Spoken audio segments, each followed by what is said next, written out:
바울은 로마서에서 구원의 진리를 너무나 뚜렷하게 말씀하셨고, 그 하나님의 긍휼과 은혜와 사랑 가운데서 저와 여러분이 구원받은 자님을 선언하고 가르쳐 줬습니다. 그렇다면 하나님의 자녀로서 구원받은 성도가 이 땅에서 구원받았기 때문에 어떻게 살아야 하느냐라는 겁니다. 쉽게 표현해서 예수 믿고 말씀 들으며 아멘 합니다. 그 다음에 아멘 다음에 생활이 어떠냐라는 겁니다. 제가 몇 년 전에 저희 교회 추천도서로서 아멘 그 다음은 우리 한옥 목사님의 설교를 그 책을 추천한 적이 있습니다. 우리는 할 수 있으면 그런 책, 귀한 책은 같이 읽어보고 공유한 것도 참 좋을 것 같습니다. 로마서 12장에 들어와서 했던 게 뭡니까? 너희 몸으로 하나님께 영광을 돌리라, 산제사를 드리라, 영적 예배다 했습니다. 영적 예배를 위해서 세대, 지금 세상의 가치관과 세상에 살아가는 그 사람들의 모든 세상 사람들의 스타일대로 살지 말고 하나님의 자녀는 하나님의 가치관, 하나님의 자녀다운 삶을 살아라라고 이야기합니다. 그게 로마서 12장에서 출발이었습니다. 그러면 하나님의 자녀의 가치관을 가지고 살 때 가장 먼저 어디에서부터냐? 교회 안에서부터입니다. 왜? 교회는 지체이기 때문입니다. 교회는 한 몸이기 때문입니다. 그래서 3절로 8절에서 이야기했고 9절부터 13절에서 영적 예배자의 삶에 대해서 이야기하면서 우리가 지난주에 나눴던 것처럼 교회 생활, 어떻게 섬기고 사는 것이 영적 예배자의 삶인가라고 말씀했습니다. 오늘도 동일한 주제입니다. 동일한 흐름입니다. 로마서 12장의 대선언이고 주제가 뭡니까? 1절입니다. 그러므로 너희는 이 세대를 본받지 말고 로마서 12장에서 너희 몸으로 하나님이 기뻐하시는 거룩한 산제사로 드리라. 이게 너희의 영적 예배라라고 이야기했습니다. 예배자의 삶에 대해서 이야기합니다. 그러면서 이제는 사람들과의 관계에 대해서 이야기합니다.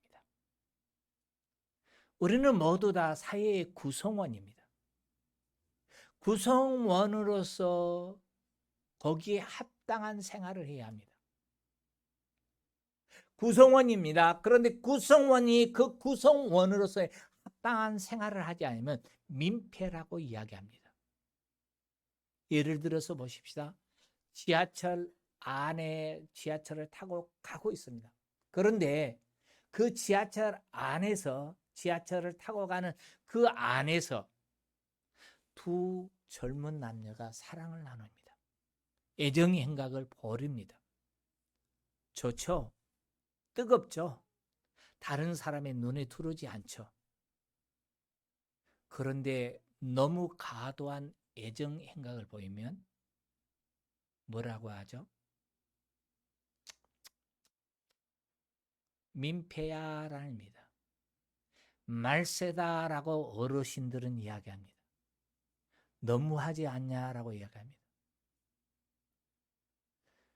저는 우리나라가 참 복된 나라고 정말 우리나라 국민 그 마음이 얼마나 순수하고 순결하며 참 아름답다고 생각합니다.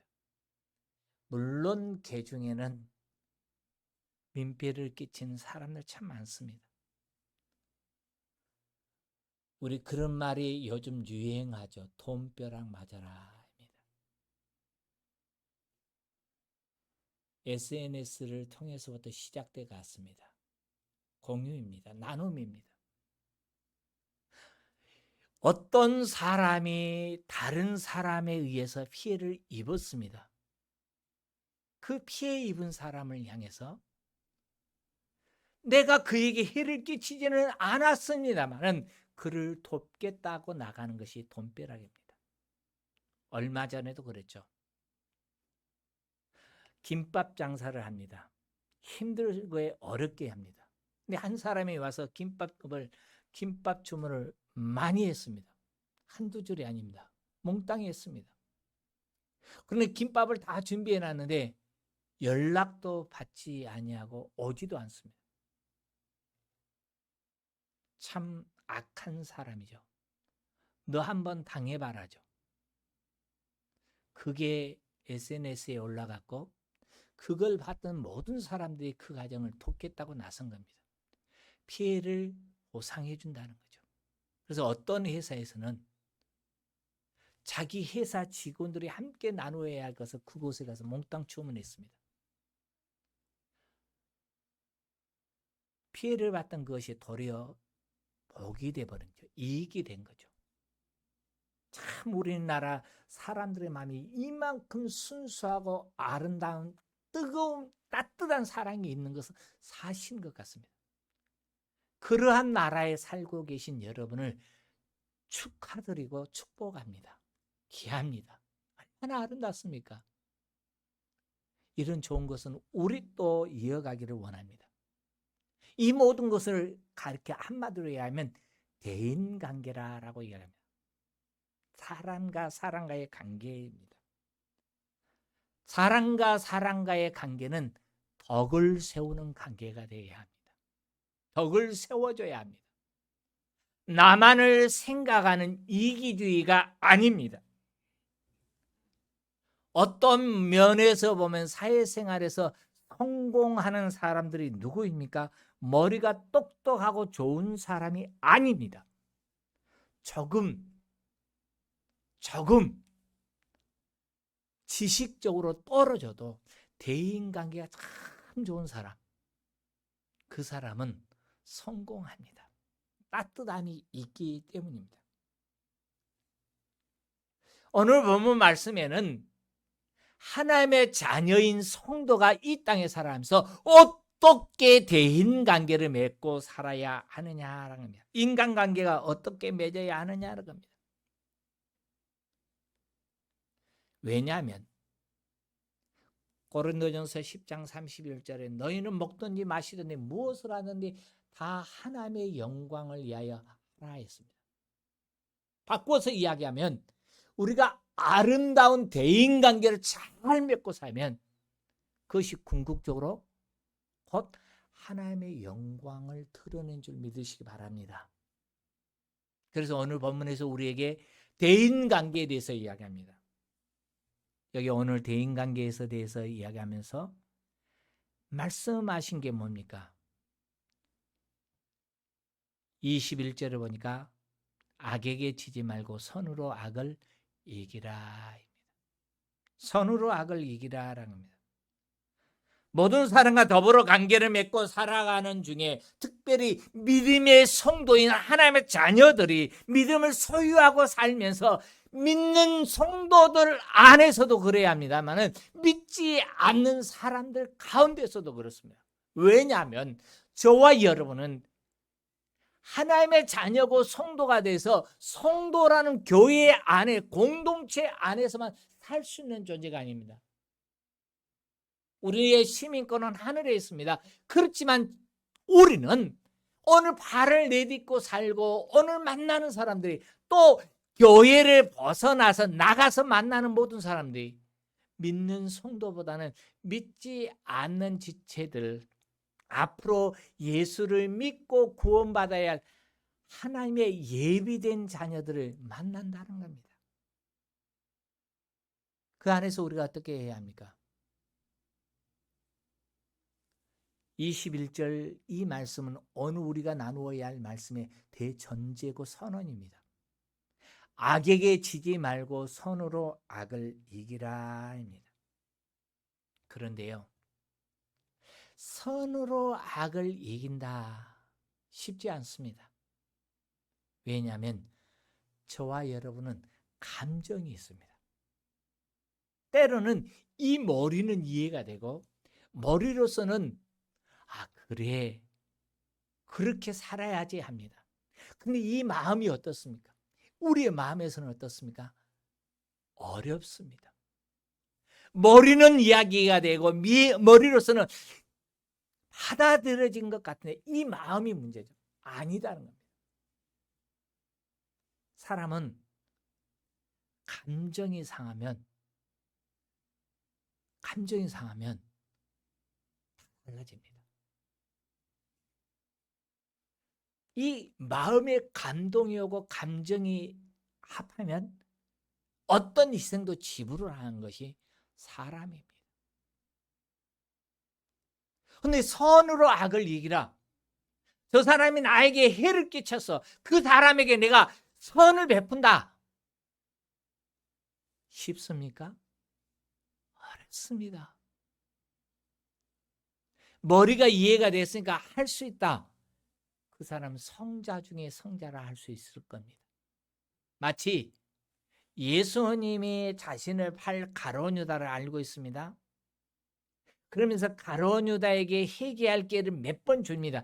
그런데도 회개하지 않는 그 가룟 유다를 끝까지 사랑하시고 품으셨던 그 예수님. 그처럼 되면 우리도 할 수 있겠죠. 근데 저와 여러분은 어떻습니까? 그와 같은 존재가 되지 못합니다. 그래서 18절에서 뭐라고 이야기합니까? 18절 같이 읽어볼까요?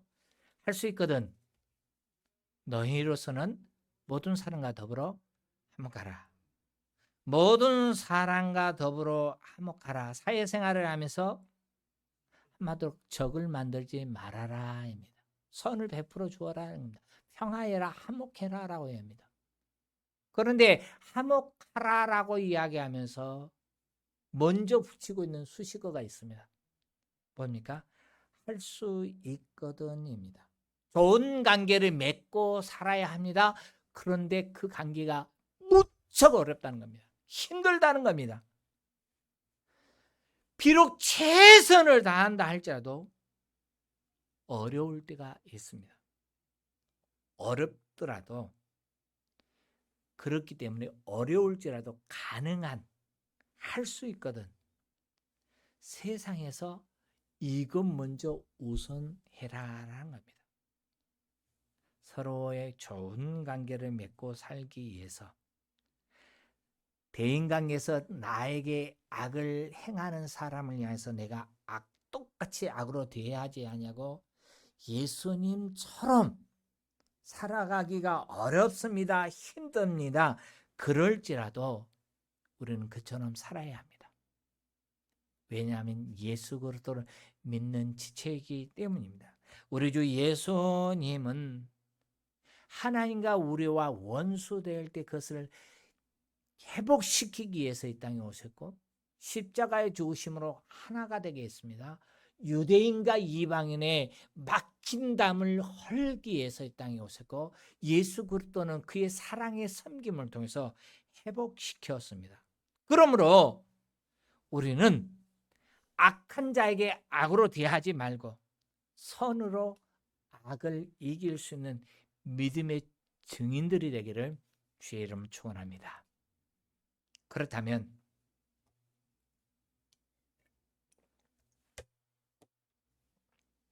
우리가 선으로 악을 이기는 인간관계 좋은 관계를 맺어 살기 위해서 우리가 어떻게 해야 합니까? 첫째는 16절입니다. 같이 읽을까요?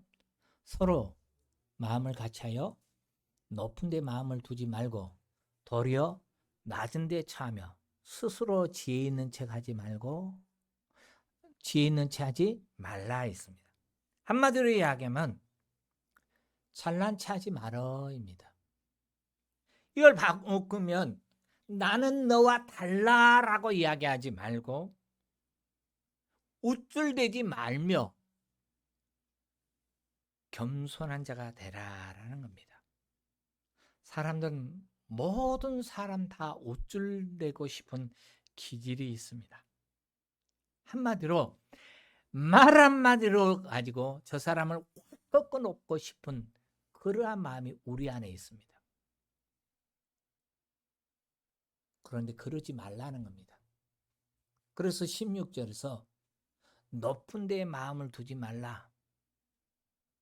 높은 데 마음을 두지 말고 도리어 낮은 데 처하며 겸손하라라는 겁니다. 겸손하라. 그래서 예수 믿는 사람들의 덕목 중에 하나가 뭡니까? 겸손입니다. 그런데 겸손이라는 것은요, 겸손한 사람 앞에서는 겸손할 수 있는 것이 보편적입니다. 할 수 있어요. 저 사람 참 겸손하게 나를 대해줍니다. 그러면 나도 자연히 그 사람을 향해서 겸손하게 대하고 싶은 마음입니다. 그런데 상대방이 나를 괜히 기분 나쁘게 하고 내 앞에서 아무것도 아닌 것이 우쭐대며 거만 떨고 기분 나쁘게 할 때, 그때 우리는 어떻습니까? 야, 네가 그렇게 잘났어? 나도야. 우쭐대고 싶은 것이 우리의 마음입니다. 그래서 거만한 사람 앞에서도 겸손하는 것이 어렵습니다. 그렇지만 성도는 그럴지라도 겸손하라는 겁니다. 왜냐하면 이것이 영적인 예배의 삶이 있기 때문입니다.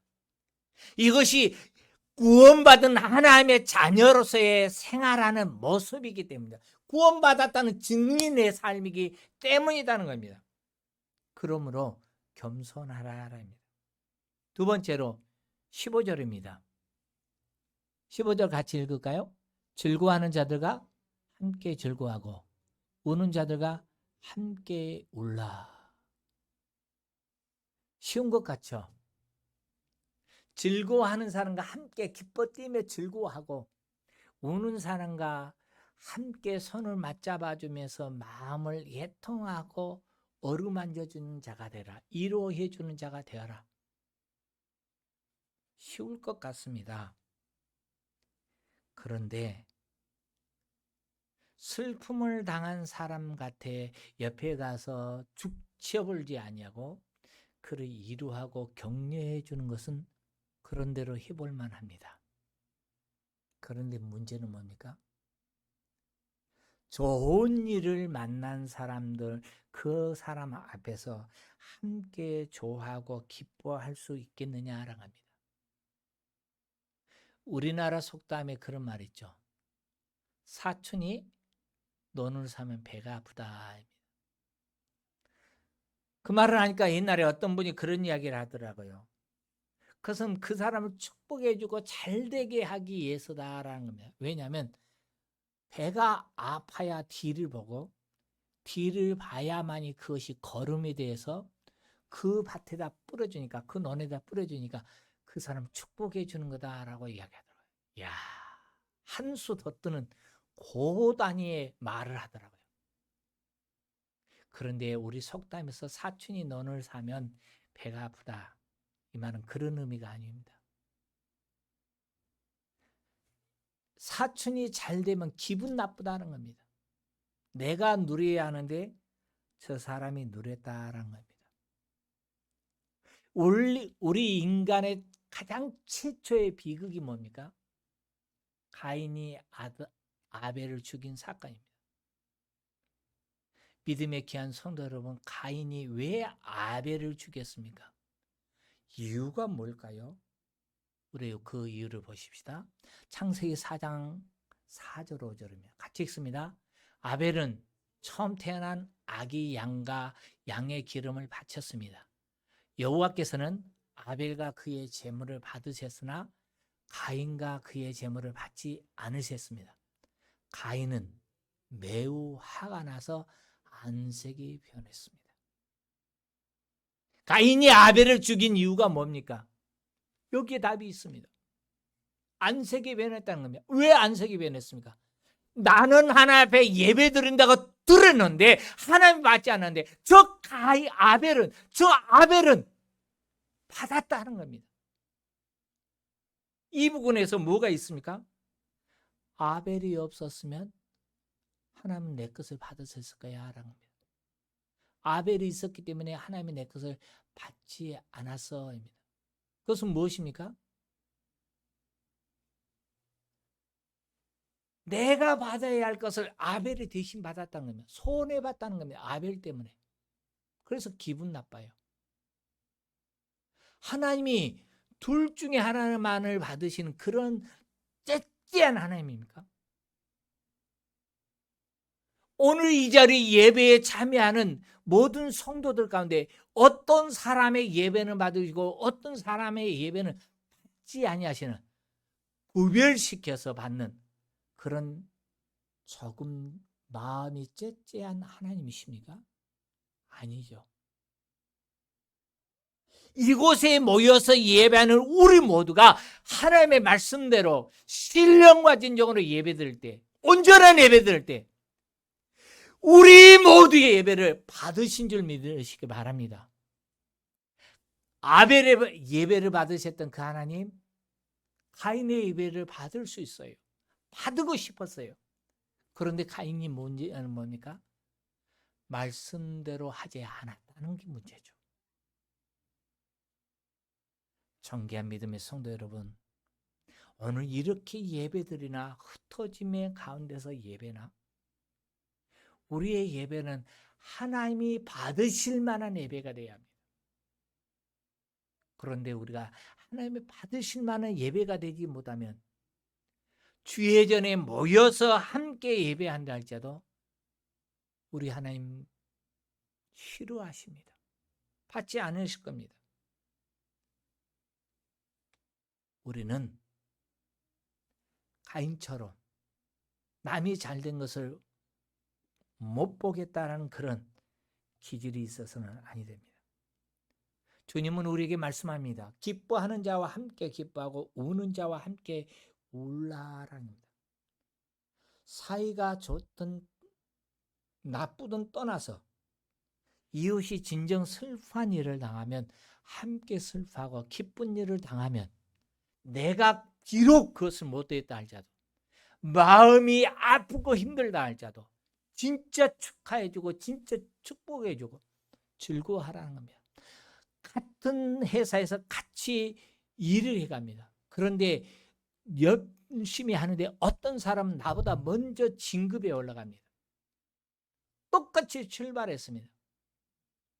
근데 내가 진급에 했는데 나는 자꾸 미뤄지고 옆 사람은 진급에 갈 때, 진짜 그럴 때도 진급 축하합니다 하고 마음 깊숙한 곳에서 우러나는 그 축하를 할 수 있겠느냐라고 합니다. 그러나 성경은 우리에게 그렇게 살라고 이야기합니다.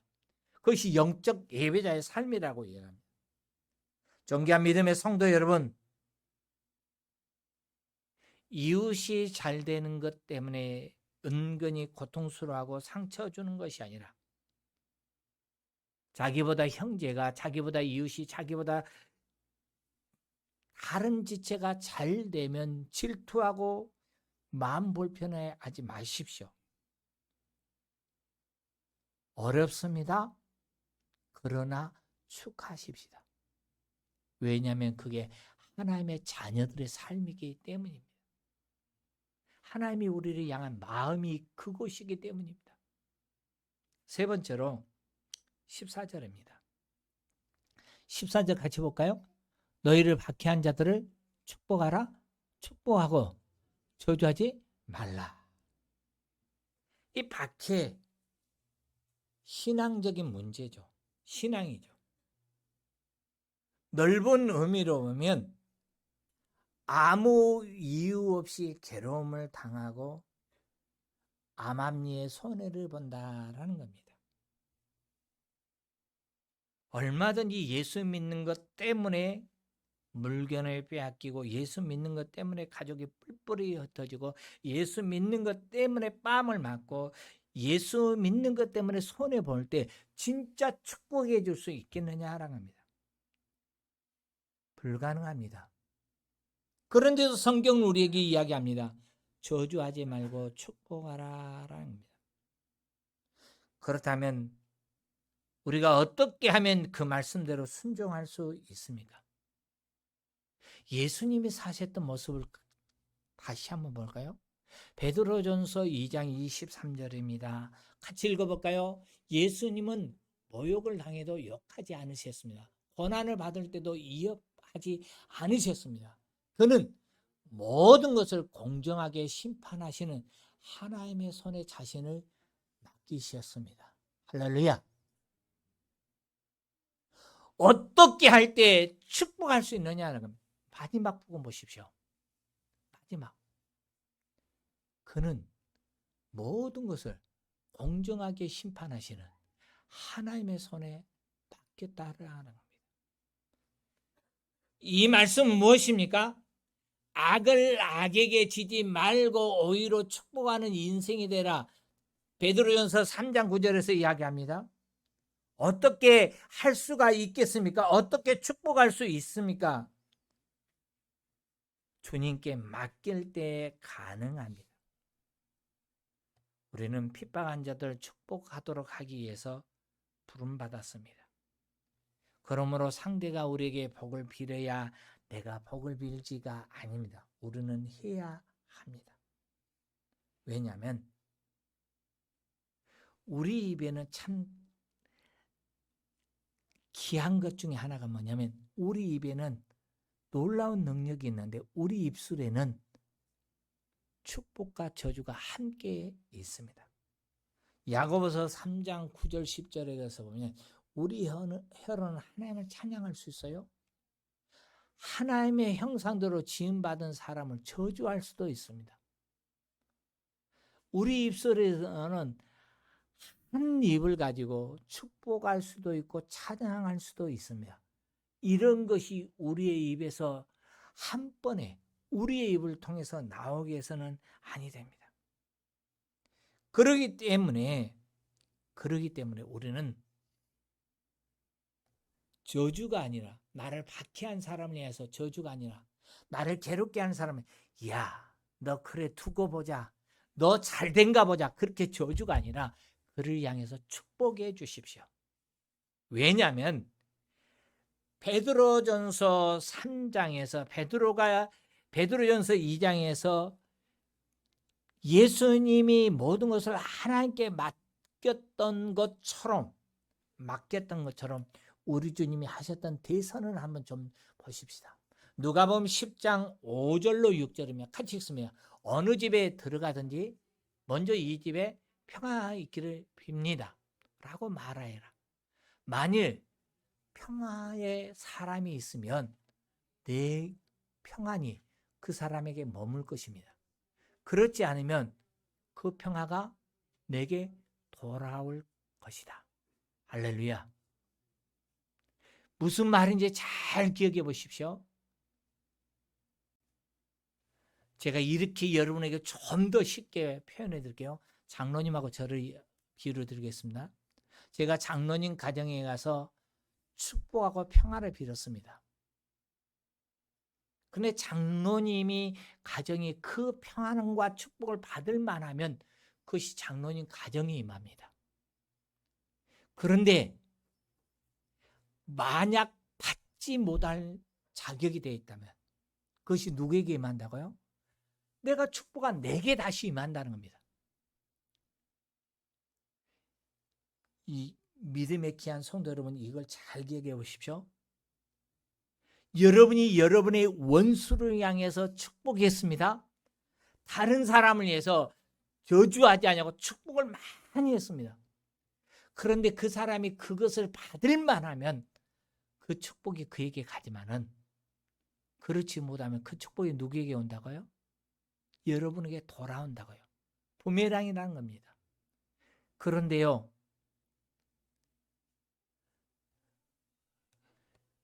나를 어그럽게 하고 힘들게 하며 우리를 힘들게 하는 그 사람이 대인관계에서 나를 박해하는 사람이 하나님의 축복을 받을 만한 근거와 자격을 갖추고 있겠습니까? 아니다는 거죠. 그러므로 곧 무엇이죠? 여러분이 축복한 그 축복은 누구에게 간다고요? 여러분에게 다시 돌아온다라는 겁니다. 그러므로 저주는 하면 할수록 손해를 보지만 축복은 하면 할수록 이익이 되는 줄 믿으시기 바랍니다. 왜냐하면 또 왜 우리가 이것을 해야 합니까? 축복함으로 말미암아 하나님의 은혜가 보존됩니다. 사람 참 감정이 있다 했습니다. 그리고 사람 참 귀합니다. 나를 힘들게 하고 억울하게 하는 그 사람을 위해서 막 쏟아내 보십시오. 저주를 흡숴보세요. 그때는 마음이 시원한 것 같습니다. 상쾌하죠? 그런데 얼마 가지 않아서 어떻습니까? 마음이 찝찝합니다. 괴롭습니다. 힘듭니다. 불편을 느낍니다. 무엇보다도 하나님과 나와의 관계에서 어떻습니까? 하나님의 말씀에 순종하지 않고 있으니 하나님과 나와 관계가 막혀간다는 겁니다. 그렇기 때문에 박해한 사람을 위해서 축복하는 것은, 박해하는 사람을 위해서 축복을 빌어준 것은 하나님의 은혜를 보존하는 행위입니다. 더욱이 원수를 갚는 것은 내가 아닙니다. 하나님께입니다. 내가 악한 사람에게 벌을 내리고 죄인에게 죄를 물을 것이다. 누가요? 하나님이죠. 하나님은 악한 사람에게 악을 물으고요, 죄인에게 죄를 물어요. 그러기 때문에 모든 지체는 히브리서 12장 14절 말씀처럼 모든 사람과 사이좋게 지내며 거룩하게 사십시오입니다. 평화를 맺어야 합니다. 하나님의 사랑으로 살아갈 때 우리가 살아가는 것이 어렵습니다. 우리가 원수 되었을 그때 예수님이 우리를 위해서 오셨고 우리에게 이 은혜를 주었습니다. 예수를 본받아 살아가는 것이 저와 여러분입니다. 그러므로 우리는 이와 같은 힘들고 어려워도 이런 영적 열매를 맺을 수 있기를 주의 이름으로 축원합니다. 네 번째는 19절로 20절입니다. 내 사랑하는 자들아, 너희가 친히 원수를 갚지 말고 하나님의 진노하심에 맡기라. 기록되었으되 원수 갚는 것이 내게 있으니 내가 갚으리라. 주께서 말씀하시라. 내 원수가 줄거든 먹이고 목마르거든 마시게 하라. 그리하면 내가 숯불을 그 머리에 쌓아 놓으리라 했습니다. 사람은 눈은 눈으로 이는 이로 보복 심리가 참 강합니다. 그런데 하나님은 절대 그러지 말라고 이야기합니다. 왜냐하면 하나만이 갚아준다는 겁니다. 사람들은 내가 이만큼 당했으니까 너도 이만큼 당해봐라. 그럴 수 있습니다. 그런데 똑같이 하지 못합니다. 그리고 원수는 원수를 낳게 되어 있습니다. 저 사람이 나를 해를 끼쳤으니까 내가 원수가 졌다. 또 하고 싶은 것이, 상대방도 갖고 싶은 것이 마음입니다. 그렇지만 하나님은 정확하십니다. 하나님은 감정에 좌우되지 아닙니다. 하나님은 받은 만큼 그대로 돌리시는 하나님입니다. 사람이 개별적으로 사람들을 향해서 보복하려고 할 때 그것은 궁극적으로 하나님의 주권을 침해하는 결과가 합니다. 하나님이 하신 것을 침범한다라는 겁니다. 주권을 침범해서는 안 되죠. 하나님의 것은 하나님께 맡겨드려야죠. 또 우리가 원수를 향해서 칼을 들면요, 계시록 13장 10절에서 칼로 죽임을 당한 사람이라면 칼에 죽임을 당할 것입니다. 무슨 말입니까? 칼을 든 자는 칼에 당하고 총을 든 자는 총에 당한다. 여러분 혹시 그 내용을 기억하고 있는지 모르겠습니다만 우리나라 오랫동안 정권을 잡았던 박정권이 있습니다. 그분이 갑자기 부하에 의해서 죽임을 당했죠. 그리고 장례식 때 그 장례식 주관했던 목사님이 한 분 설교한 적이 있는데 그때 그분이 이 이야기를 했어요. 칼을 든 자는 칼에 망한다. 그러니까 이 이야기를 듣고 있었던 그분의 딸 중에 한 사람이 좀 불키면서 일어섰던 적이 있어요. 사회생활을 한번 보십시오. 이 사회가 돌아가는 구성원들을 한번 봐보세요. 남을 억울하게 하고 이익을 얻은 사람 잘 될 것 같습니다. 그는 누가 계십니까? 공평하신 하나님이 계십니다. 언젠가는 그 열매를 거두게 한다. 그러므로 우리는 칼로 칼을 망하게 해서는 아니 됩니다. 우리는 어떻게 살아야 합니까? 우리는 비록 힘들고 어렵다 할지라도 요셉처럼 살아야 합니다. 요셉이 어떻게 살았는가를 기억해 보십시다. 요셉은 그 형들의 미움을 받아서 종으로 팔려갔습니다. 노예가 됐습니다. 아버지의 장례를 치르고 돌아왔을 때 형들이 거짓말을 하면서 요셉에게 용서를 구합니다. 그때 요셉이 선언했던 말을 보십시오. 창세기 45장 8절입니다. 같이 읽습니다. 그러니 저를 이곳에 보내신 분은 형님들이 아니라 하나님이십니다. 할렐루야. 이게 야곱의 장례를 치르고가 아니라 형들을 처음 만났을 때 했던 내용이네요. 형님들이 나를 이곳에 팔았던 것이 형님이 아니라 하나님입니다. 두려워하지 마십시오라는 겁니다. 요셉은 악을 선으로 이긴 믿음의 거장입니다. 그래서 이 10절에서 이야기한 게 뭡니까? 내 원수가 주르기도 먹이고 목마르거든 마시게 하라. 그리함으로 내가 숯불을 그 머리 위에 쌓으리라. 무슨 뜻입니까? 보복하지 않고 사랑을 베푸면, 어려울 때 먹여주면 감정 있는 그 사람의 마음에 뜨거움이 된다는 겁니다. 녹아진다는 겁니다. 사랑을 공급하면 공급할수록 그도 회개하고 돌아올 수 있다는 겁니다. 머리에 숯불을 쌓으라는 게 뭡니까? 머리에다 숯불을 이고 있으면서 해를 당하지 않을 사람이 누가 있겠습니까?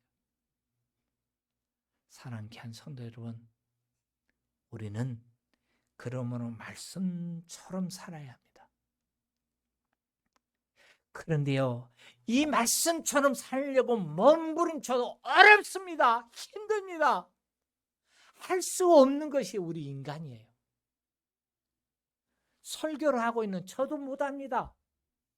몸부림쳐봐도 안 됩니다. 그러기 때문에 성경은 엄청난 놀라운 진리를 하나 더 가르쳐 줍니다. 성령의 도우심을 받으라 하는 겁니다. 겸손한 이웃이 되고 축복할 수 있고 원수에게 먹이고 마시게 할 수 있는 것, 그 엄청난 진리 누가 할 수 있습니까? 성령 충만한 자가 할 수 있습니다. 하나님의 관심이 누구에게 있습니까?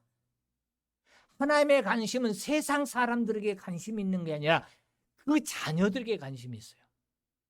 놀이터에서 많은 아이들을 뛰어놉니다.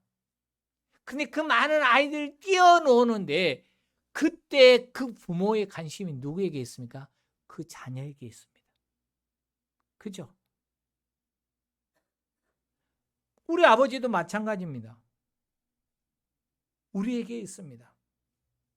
그래서 하나님의 자녀는 마태복음 5장에서 이야기한 것처럼 마태복음 5장 44절, 45절, 48절에서 이야기한 것처럼 그러나 나는 너희에게 말한다. 너희의 원수를 사랑하여라. 너희를 박해한 사람을 위해서 기도하여라. 그리하면 너희가 하늘에 계신 내 아버지의 아들이 될 것이다 라는 겁니다. 누구를 위해서입니까? 너희를 위해서입니다. 선을 베푸라라는 것은 누구를 위해서입니까? 너희 자신들을 위해서입니다. 48절도 보십시오. 그러므로 하늘에 계신 너희 아버지가 완전하신 것처럼 너희도 완전하도록 하여라. 어떻게 할 때 닮아갈 수 있다고요? 하나님의 말씀처럼 살아갈 때 닮아갈 수 있다라는 겁니다. 그런데요, 이 말씀은 우리의 힘으로 불가능합니다. 이 말씀처럼 예수님이 저들의 죄를 저들에게 돌리지 마옵소서, 저들이 하는 것을 알지 못합니다고 선언했다면 그처럼 고백했던 사람 또 하나 있습니다. 사도행전 7장 60절에 나오는 스데반입니다. 스데반은 그를 박해하는 사람들에게 돌에 맞아서 죽임을 당합니다. 그때 외쳤던 게 뭡니까? 같이 읽어볼까요? 사도행전 7장 60절입니다. 스데반은 무릎을 꿇고 큰 소리로 주님, 이 죄를 이 사람에게 돌리지 마시옵시오 라고 외쳤습니다. 이 말을 하고 스데반은 잠들었습니다. 죽었다는 겁니다. 죽으면서 마지막 사랑을 외쳤습니다. 어떻게요? 어려운 명령입니다. 그런데 할 수 있었던 비결이 뭡니까? 성령이 함께 죽고 성령이 붙들어주고 성령이 그 마음을 어루만질 때 성령의 능력으로 성령의 힘으로 가능했습니다. 저와 여러분은 하나님이 기뻐하시는 거룩한 산제사의 영적 예배자의 삶을 살아야 합니다. 예배자의 삶으로서 오늘 말씀입니다. 근데 이 삶이 어렵고 힘듭니다. 그러기 때문에 우리가 의지하고, 그러기 때문에 우리가 붙들어야 하고, 그러기 때문에 우리가 신뢰해야 할 것이 무엇입니까? 성령입니다. 성령의 도우심을 구해야 합니다. 성령 충만할 때, 성령이 나를 붙들어줄 때, 성령이 나를 지켜줄 때, 성령이 나와 함께 할 때 우리 모두 다 이 같은 삶을 살 수 있습니다. 이제 말씀을 정리합니다. 오늘 이렇게 찾아 나와서 예배하는 이것만이 예배자가 아닙니다. 예배가 아닙니다. 구원받은 하나님의 자녀는 삶을 통해서 하나님 앞에 예배자의 삶을 살아야 합니다. 그래서 우리는 예배자의 삶을 가지고 살아야 하는데 선으로 악을 이기는 삶입니다. 어렵습니다. 힘듭니다. 그러나 성령님이 함께 할 때 할 수 있습니다. 그러므로 힘들 때, 어려울 때, 부족할 때마다 성령의 도우심을 구하고 우리의 삶을 통해서 하나님을 하나님답게 하는 믿음의 거장의 삶이 회복되기를 주의 이름으로 축원합니다.